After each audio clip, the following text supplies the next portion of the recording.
दोस्तों, कैसे हो आप सब। I hope you all are fine. तो आज मैं आपको सुनाने वाली हूँ गिलहरी की कहानी। तो एक जंगल में साध नामक मुनि रहते थे। उन्होंने तप करके बहुत सी विद्या हासिल की। एक दिन ध्यान लगाने के बाद जब उनकी आंखें खुली तो उनके हाथ में आसमान से एक गिलहरी आ गिरी। वह गिलहरी खून से लथपथ थी क्योंकि वो चील के पंजों से छूटकर मुनि के हाथों में आ गिरी थी। गिलहरी मौत के डर से कांप रही थी। मुनि को उसके ऊपर दया आ गई।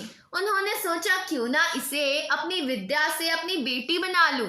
मेरी पत्नी कब से संतान प्राप्ति की चाह कर रही है, लेकिन उसके भाग्य में संतान है ही नहीं। अब यह बात बताकर उसे दुखी करने की जगह कुछ साल इस गिलहरी को ही बेटी बनाकर उसे सौंप देता हूँ। इतना सोचते ही मुनि ने एक मंत्र पढ़कर गिलहरी को एक छोटी सी बच्ची बना दिया। वो उस गिलहरी को बच्ची बनाने के बाद गोद में उठाकर अपनी पत्नी के पास लेकर आए।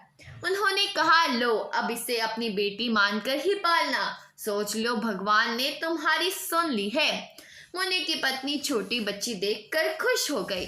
अब गिलहरी से बच्ची बनी लड़की मुनि के घर में बड़े लाड प्यार से पलने लगी। मुनि की पत्नी ने कुछ दिनों के बाद बच्ची का नाम वेदांता रखा। मुनि और मुनि की पत्नी दोनों ने बड़े प्यार से वेदांता को पाला। मुनि को बहुत खुशी थी कि उसकी पत्नी को अपनी ममता लुटाने के लिए एक बेटी मिल गई। कुछ समय के बाद उसकी परवरिश में मुनि भूल ही गए कि वो एक गिलहरी है। वेदांता को मुनि ने अच्छी पढ़ाई लिखाई करवाई। देखते ही देखते वेदांता 16 साल की हो गई। अब मुनि की पत्नी को अपनी सुंदर बेटी की शादी करवाने की चिंता होने लगी। उन्होंने यह बात मुनि से की। अपनी बेटी की तरफ देखते हुए मुनि को भी लगा कि उसकी अब विवाह करने की उम्र हो चुकी है। मुनि ने अपनी पत्नी से कहा कि तुम चिंता मत करो, मैं इसके लिए योग्य वर ढूंढ लूंगा। मुनि को लगा कि मेरी बेटी बहुत सुंदर है और उसकी शिक्षा दीक्षा भी अच्छी हुई है, इसलिए उन्होंने अपनी सिद्धि से सूर्य देव को पुकारा। सूर्य देव ने मुनि को प्रणाम करके बुलाने की वजह पूछी। तब मुनि ने कहा, मेरी बेटी विवाह की योग्य हो गई है, मैं चाहता हूँ कि आप इसके पति बने।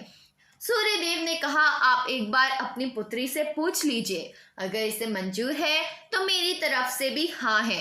तब वेदांता बोली, पिताजी यह बहुत गर्म है, मैं इनके पास नहीं जा पाऊंगी और ना ही इन्हें देख पाऊंगी।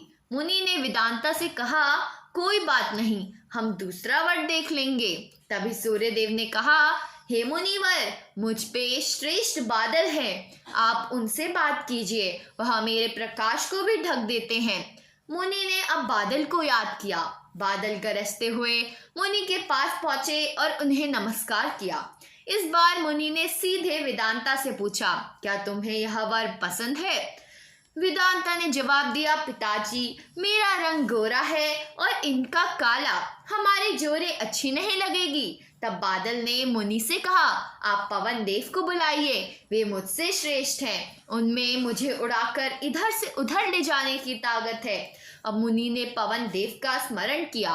पवन देव के आते ही मुनि ने अपनी बेटी से पूछा, क्या तुम्हें यह वर पसंद है? वेदांता बोली, पिताजी यह तो एक जगह ठहरते ही नहीं है, इनके साथ मैं घर कैसे बसा पाऊंगी? इस बार मुनिदेव ने पवन देव से पूछा, मुझे अपनी बेटी के लिए वर की तलाश है, आप बताइए कि आपसे श्रेष्ठ कौन है?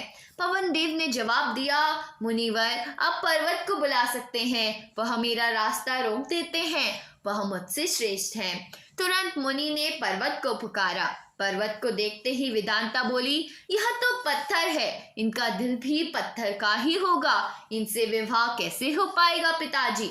मुनि ने हाथ जोड़कर पर्वत देव से पूछा, आपसे श्रेष्ठ कौन है? पर्वतराज ने जवाब दिया, हे मुनि, चूहा मुझसे मुझ में छेद कर देता है। इस आधार से वह मुझसे श्रेष्ठ है। इतना कहते ही पर्वत देव के कान से चूहा नीचे कूदा। वेदांता ने जैसे ही चूहे को देखा वह खुशी के मारे उछल पड़ी। उसने कहा, पिताजी, यही मेरा वर बनना चाहिए। मुझे यह पसंद है। इनकी पूंछ कान सब कुछ कितना प्यारा है। मुनि ने सोचा, अहो, मैंने एक गिलहरी को मंत्र विद्या से इंसान तो बना दिया, लेकिन इसका दिल भी अभी भी गिलहरी वाला ही है। मुनि ने तुरंत वेदांता को गिलहरी बनाया और उसका विवाह चूहे से करवा दिया। विवाह के बाद दोनों खुशी खुशी रहने लगे। इंसान चाहे बाहर से कितना भी बदल जाए, लेकिन उसका दिल वैसा ही रहता है। तो दोस्तों, आज की कहानी यही थी। अगर कहानी में मज़ा आया हो और कहानी पसंद आई हो तो वीडियो को ज़रूर लाइक कीजिएगा और चैनल को सब्सक्राइब करना भी मत भूलिएगा, क्योंकि हम आपके लिए रोज़ एक नई नई प्यारी प्यारी कहानी लाते हैं। और कमेंट में बताना कि आपको आज की कहानी कैसी लगी। तो दोस्तों, अब मिलते हैं अगली वीडियो में। अभी के लिए बाय बाय।